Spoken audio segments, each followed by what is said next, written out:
Saudi अरब लंबे समय के बाद सही रास्ते पर आ गया है। सऊदी अरब का ये रवैया पूरी दुनिया के मुसलमानों को ज़रूर पसंद आएगा।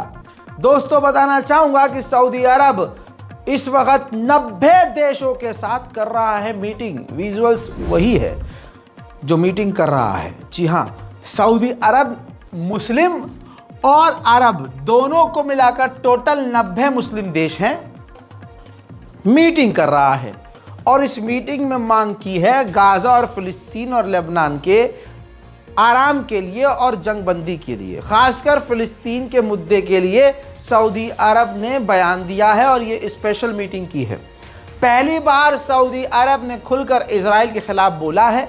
सबसे बड़ा कदम इजराइल के ख़िलाफ़ सऊदी का यही है कि उसने तमाम अरब देशों और तमाम मुस्लिम देशों को इनवाइट करके मीटिंग ही कर ली है। ऐसी बात इजराइल को पसंद सऊदी अरब की आने वाली नहीं है, लेकिन सऊदी अरब ने मीटिंग करते हुए मांग भी कर दी है और कहा है कि इजराइल जो गाज़ा के अंदर कर रहा है उसको जेनोसाइड के अलावा कुछ और कहा नहीं जा सकता।